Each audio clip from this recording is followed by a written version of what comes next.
Oke, bayangin deh. Kamu lagi jalan ke ujung gang, ke toko fotokopi dan ATK langganan. Kamu pasti tahu tempatnya kan? Yang selalu sibuk, bunyi mesin fotokopinya nggak pernah berhenti, terus ada wangi kertasnya yang khas banget. Sambil nunggu hasil jeli dan beres, pernah nggak sih kamu mikir, sebenarnya berapa banyak sih uang yang muter di balik etalase sederhana ini?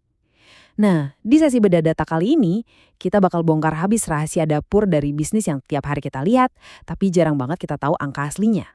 Pertanyaan utamanya nih, berapa sih sebenarnya penghasilan toko fotokopi itu? Apakah mereka beneran dapat untung gede cuma dari recehan yang kita kasih buat selembar kertas? Atau ada rahasia lain buat bertahan hidup? Kita bakal bedah tuntas misteri ekonomi dari bisnis sehari-hari ini sampai ke akar-akarnya. Biar gampang, ini peta jalan kita. Pertama, peluang usaha fotokopi dan ATK. Kedua, asumsi harga dan volume.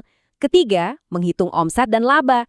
Keempat, biaya operasional dan modal. Dan terakhir kita jawab, apakah usaha ini menguntungkan? Oke, kita masuk ke bagian pertama, peluang usaha fotokopi dan ATK. Kita tahu UMKM kayak gini menjamur banget di Indonesia. Ada di dekat sekolah, kampus, perkantoran, sampai masuk-masuk gang perumahan.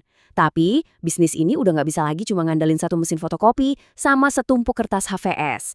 Kalau mau selamat, mereka tuh harus berevolusi jadi pusat multilayanan.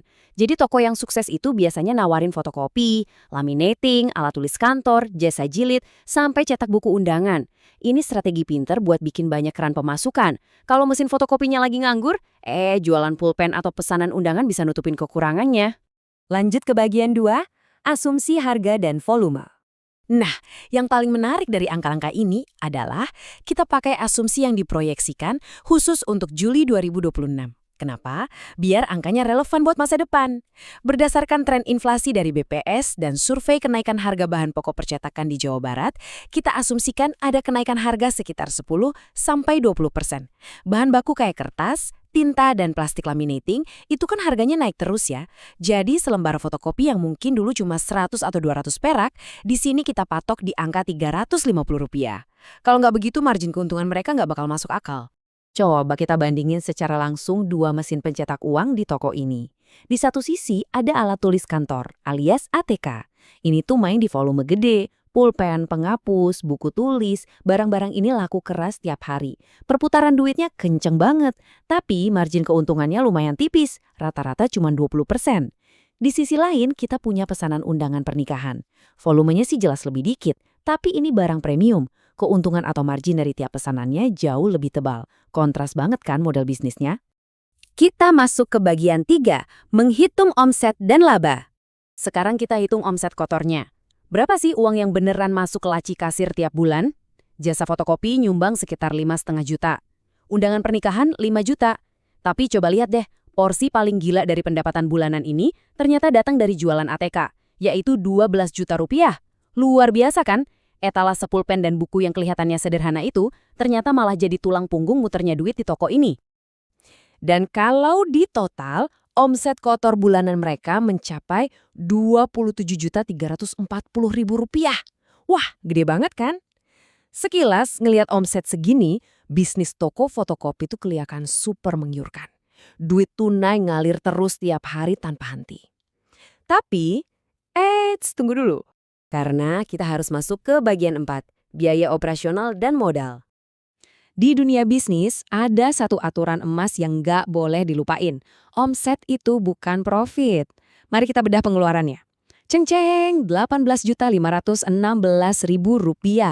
Ini cuma buat modal belanja bahan bulanan loh. Mulai nyesek, inilah realitasnya. Sebanyak ini uang tunai yang harus ditahan dan diputar dalam bentuk stok barang, cuma buat mastiin toko bisa terus buka selama sebulan ke depan. Poin krusialnya ada di sini.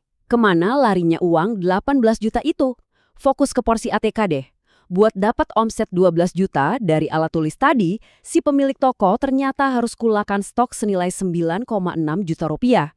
Sisanya ya habis buat beli beratus-ratus rim kertas HVS, plastik laminating, sama bahan baku undangan. Jadi, hampir semua pendapatan kotor di awal tadi harus langsung lari lagi ke kantong pemasok. Dan penderitaan pengeluaran ini belum selesai. Masih ada sisa beban operasional 5,2 juta rupiah tiap bulan. Gaji pegawai ngambil porsi paling gede, sekitar 2 juta rupiah, disusul bayar sewa tempat.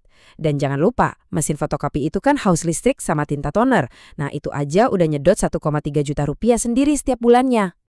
Kalau kita gabungin biaya bahan baku sama operasional, realitanya lumayan bikin merinding. Total modal kerja bulanan ada di angka Rp20.716.000. Maksudnya gini, pengusaha fotokopi harus terus-terusan muterin duit hampir 24 juta tiap bulan cuma buat ngehasilin omset 27 juta tadi. Kebayangkan gimana ketegangan arus kasnya? Sampailah kita di bagian 5. Apakah usaha ini menguntungkan? Setelah dikurangi modal belanja yang raksasa dan biaya operasional yang mencekik tadi, ini dia garis bawah yang sesungguhnya. Laba bersih bulanan diperkirakan ada di angka Rp3.624.000. Coba bandingin angka moderat ini sama ilusi omset 27 juta di awal tadi. Jauh banget kan? Inilah inti dari pembahasan kita. Margin bisnis fotokopi skala kecil menengah itu super ketat. Keuntungan ini benar-benar dikumpulin dari selisih 100-200 perak dari ribuan lembar kertas yang dicetak tiap harinya. Dan ingat ya, angka laba 3,6 juta ini buat toko yang udah jalan. Kalau ada orang yang baru mau buka toko, perjalanannya jauh lebih terjal. Beli mesin fotokopi, printer, etalase, itu modal raksasa yang belum kita hitung di sini. Belum lagi, mereka harus sedia uang tunai di depan buat stok penyangga selama 1 atau 2 bulan pertama. Itu bisa makan belasan sampai puluhan juta rupiah. Pastinya, hitung-hitungan kita ini cuma sebuah garis dasar. Di lapangan, kondisinya dinamis banget. Misalnya, kalau lokasi tokonya pas banget di depan kampus gede dan gak ada saingan, wah, volume cetaknya bisa meroket tajam. Kalau mereka jago jualan barang dengan margin tinggi, kayak undangan pernikahan elit, laba 3 jutaan tadi bisa naik drastis. Tapi sebaliknya, kalau pemasok tiba-tiba naikin harga kertas dan toko nggak berani naikin harga ke pelanggan, ya siap-siap aja marginnya makin kegerus. Pada akhirnya, semua hitung-hitungan ini bawa kita ke satu pertanyaan yang bikin mikir. Dengan keharusan muterin duit puluhan juta, ngadepin mesin yang kadang ngadat, dan ngelayanin pembeli dari pagi sampai malam, apakah laba bersih sekitar 3,5 juta ini cukup sepadan buat kamu?